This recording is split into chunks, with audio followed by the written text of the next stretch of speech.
Enciende tu luz. Amigos, ¿qué tal? Muy buenos días, tardes o noches, dependiendo en el horario en que estés escuchando o viendo este podcast. Mi nombre es Pablo Carrillo y estoy muy contento de saludarte porque el día de hoy tenemos a Héctor Morales. Ya habíamos presentado en el capítulo número 11, este es capítulo número 12 de su podcast Enciende tu luz. Y bueno, ¿qué mejor manera de encender nuestra luz, Héctor, que eliminando las ataduras de nuestra vida? Este es justamente el tema que el día de hoy estaremos compartiendo. Héctor, ¿qué tal? ¿Cómo estás? Hola Pablo, muy bien, muchas gracias. Qué gusto saludarte a ti y a todos los que nos están escuchando y viendo.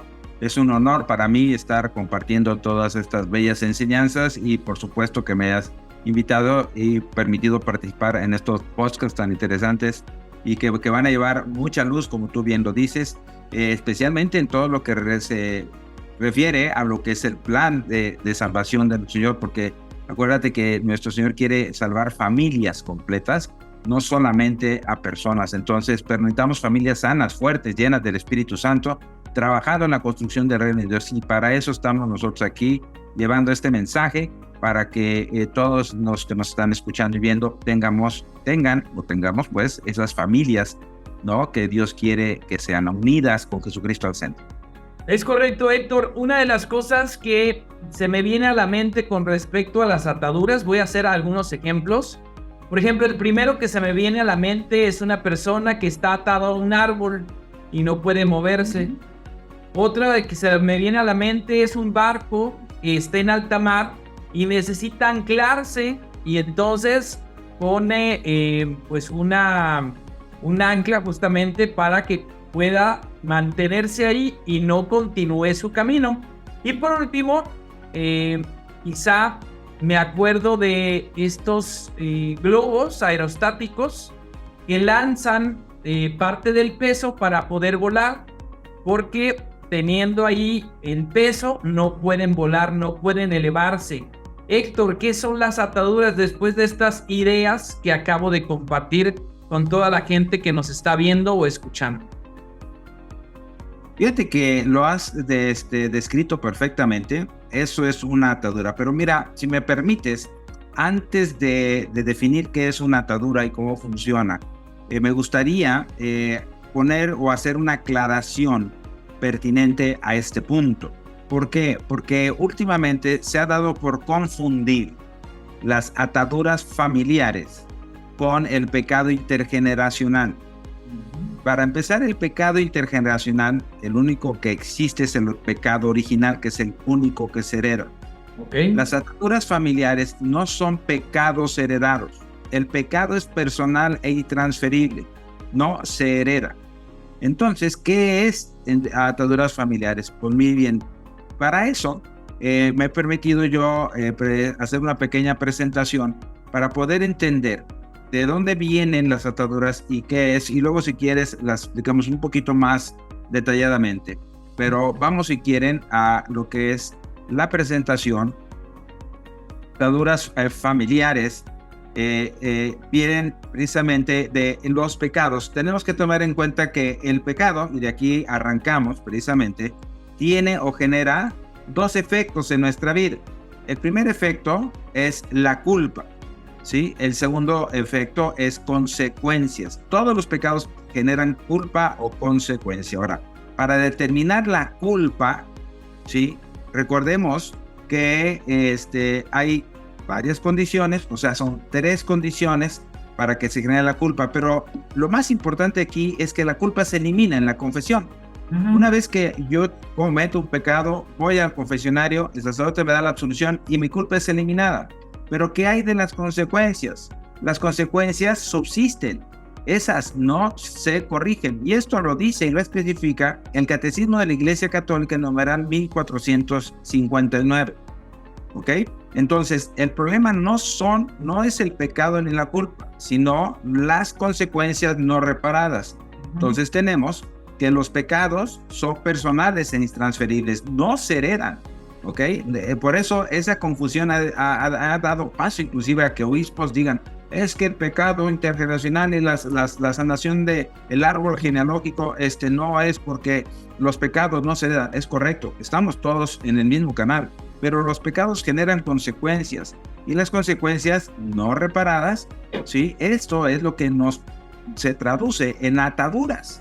Y las ataduras son las que se pasan de generación en generación, ¿sí? No los pecados, ¿sí? Las consecuencias hasta cierto punto, pero las ataduras se van pasando de generación en generación.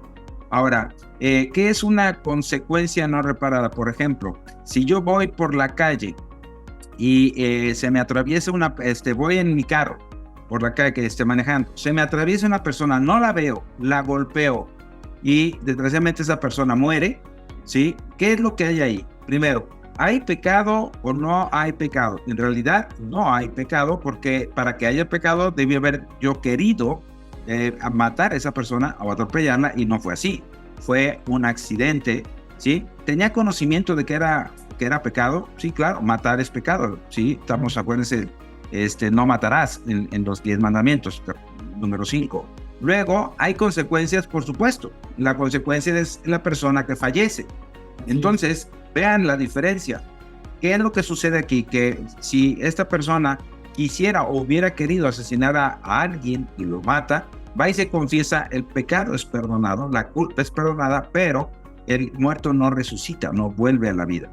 Entonces, eso es simplemente para entender lo que es una consecuencia, o diferenciarla de lo que es la culpa del pecado. Ahora, como bien decías, ¿qué es una atadura? Fíjate, en la definición: acción y resultado de atar o de atarse, sujetar, afianzar y amarrar en algo que te impide avanzar. Por eso los 3 ejemplos que pusiste, Pablo, son perfectos. ¿Por qué? Porque es todo aquello que no te deja moverte, que no te deja, que te inmoviliza y que no puede avanzar. Y sabemos nosotros que estamos en este mundo para caminar hacia el reino de Dios, para avanzar en nuestra conversión, en nuestra santificación y llegar al cielo. Y una atadura es aquello que te bloquea, te impide, te amarra, te ata y no te deja avanzar. Entonces, por eso nosotros hablamos de que hay que romper esas ataduras. Ahora, ¿qué es una atadura espiritual?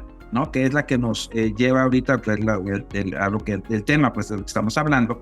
Es una predisposición o tendencia inconsciente a una conducta negativa. Fíjate bien esta definición. ¿Por qué? Porque es todo aquello a lo que yo estoy inclinado. Si es cierto que a través del pecado original todos los seres humanos estamos sujetos a la concupiscencia, que es la inclinación a hacer el mal por sí solo. Entonces, imagínate ahora una atadura, ¿sí? Que hay en mi familia, que nos lleva o que nos inclina o esa tendencia que va a cometer el mismo pecado. Ahora, ¿qué es lo que resulta? Por ejemplo, tú ves en las familias, mira, pues en esta familia hay muchos alcohólicos. ¿Qué sucede? Pues hay una atadura de alcoholismo. En esta otra familia hay muchos divorcios. ¿Qué sucede ahí? Pues una atadura de divorcio. Y ahora, aquí lo que también tenemos que definir claramente es: una atadura no me condena. La culpa del pecado sí me condena, la atadura no. Entonces, ¿cuál es el objetivo de la atadura? Hacerme caer en el pecado. Eso es lo grave de la atadura, ¿sí? Entonces, y para allá, y por supuesto, la segunda definición dice: influencia demoníaca oculta que entorpece y bloquea el progreso de la vida espiritual de una persona. O sea, lo que el enemigo, por supuesto, que aprovecha todas estas debilidades para poder influenciarnos, provocarnos que nosotros pequemos, porque a través del pecado, tú lo sabes, es la forma en la que nosotros perdemos la gracia de Dios y nos alejamos de Él. Y al alejarnos de Él, entonces estamos en manos técnicamente del enemigo. Y eso es lo que anda buscando. Entonces, creo que más o menos con esta breve explicación podemos entender cuando hablamos de ataduras familiares, no de pecados heredados, sino de consecuencias, tendencias. ¿Okay? Porque en el Catecismo de la Iglesia Católica está muy claro, numeral 362 al 368, para que lo lean, que somos creados en cuerpo y espíritu. Y el numeral 365 nos especifica o nos estipula que no somos dos naturalezas en una. No es la naturaleza física y la naturaleza espiritual, sino es una sola naturaleza compuesta de parte física y parte espiritual. Entonces, si nosotros heredamos la genética de nuestros padres, que es la parte física, también heredamos la parte espiritual, ¿sí? A base de esas tendencias o inclinaciones, no los pecados de nuestros antepasados, ni de mis padres, ellos van a responder ante Dios, pero sí todas las consecuencias de estos pecados, que son esas tendencias a cometer el mismo pecado que ellos cometieron, ¿no? Así es. Héctor, hay una cosa que justamente mencionaba, no me deja avanzar en mi vida espiritual. Entonces, con los ejemplos que pusimos, seguramente ustedes habrán recordado a John, que iba cada semana, se confesaba y seguía cayendo. Pero ¿cuántas veces tú no has hecho exactamente lo mismo? Si tú nos estás escuchando y vas manejando o estás haciendo otra cosa, quizá en este momento te caiga el 20 y digas, oye, es cierto, desde que yo me acuerdo, llego al confesionario y le digo al Padre, soy el mismo con los mismos. ¿Y será que entonces nunca podremos salir de esa atadura? ¿Será que nunca podremos avanzar en la vida espiritual? Aquí es donde justamente nosotros tendríamos que preguntarnos si queremos mantenernos ahí el resto de nuestra vida, o si podría haber la posibilidad de salir de esa atadura y seguir avanzando en nuestra vida espiritual. ¿No es así, Héctor, que esto podría hacer alusión al caso de John? Fíjate que sí, el padre lo describe en el capítulo número 3 de su libro, y es el que le motiva o el que origina todo lo que es el movimiento o decir es el ministerio, pues, de sanación de familias, porque este hombre ya adulto mayor, resulta que todos los sábados ahí se confesaba del mismo pecado. Eso le llama la atención al padre Josefo y le pregunta, oye, fíjate que me he dado cuenta que cada sábado a la misma hora, 5 de la tarde, entre 5 y 6, vienes y te confiesas, pero es lo mismo. O sea, ¿qué sucede? No, padre, es que fíjese que tengo 40 años haciendo esto y no puedo vencerlo. Es algo mucho más fuerte que yo. Entonces, el padre Josefo, cuando le dice esto, precisamente, él empieza a estudiar, a ver, conoce al padre Robert, el trabajo del padre Robert de Grandis, el padre John Hemsch, luego de la renovación carismática, la oración, y hace toda una serie de situaciones y le propone a Joe hacer una oración por él terminando la confesión, o sea, de que él termine de confesar. Joe dice, está bien, adelante, y el padre hace esa oración y Joe ya no vuelve al siguiente sábado. Ya no se aparece en el confesionario, ni el siguiente, ni el próximo, ni el tercero. Y se preocupó el padre Josefo. Entonces dice, algo hice mal, que este hombre pues de pronto ya no regresó. Y se lo encuentra saliendo del confesionario, se lo topa, hola Joe, ¿cómo estás? Padre, ¿cómo está? Oye, pues ya no te he visto, ¿qué pasó? O sea, ¿tienes preocupado? No, padre, pues vengo a darle las gracias, porque a raíz de que usted hizo esa oración por mí, yo ya pude vencer la debilidad y ese pecado, y me he mantenido en gracia a partir de ese momento hasta ahorita. Por eso yo no he venido a confesarme. Entonces el padre Joseph dice, entré en una crisis así, diciendo, ¿cómo es posible que este hombre 40 años repitiendo la misma, era una atadura, y se rompe la atadura con una oración de ese tipo del padre, y ahí nace lo que es precisamente sanación de familias. Pero así como a Joe le estaba pasando eso, a ti también te puede estar pasando, que me estás escuchando, que son cosas que no puedes vencer, que es más allá de tus fuerzas. Si es el alcoholismo, que no puedes dejar de tomar, si es el divorcio, pues lo veo repetido en mis familias, o hay suicidios, o hay ruina económica, que eso es muy común, también es una atadura muy fuerte que se rompe, todas las ataduras se rompen. Entonces, pues estamos precisamente en primero tomar conciencia de lo que nos sucede, para posteriormente darnos manos a la obra para, en el nombre de Jesucristo, romper todas esas ataduras y empezar a recibir las gracias de Dios, ¿no? Que eso es lo importante. Así es, Héctor, pues hemos llegado al final de este capítulo. Nosotros agradecemos muchísimo a las personas que el día de hoy se dieron cita a darle play para escuchar justamente este tema, porque alguna vez más de alguno de ustedes había escuchado al respecto de este tema. El día de hoy creo que lo tenemos muy claro. Tenemos nosotros una consecuencia que de alguna manera estamos heredando de acuerdo a nuestros antepasados. Y de verdad, si yo me pongo a pensar y comienzo a descubrir esto, Héctor, después de ir al taller, me doy cuenta que efectivamente las generaciones anteriores también tenían estas tendencias a ese pecado. Y creo que yo lo llevaría al plano de los pecados capitales. Es decir, comienzo a indagar y digo, es que mi abuelo y después mi papá y ahora yo. Entonces, pues ahí justamente uno se da cuenta y comienza a hacer esta oración efectiva.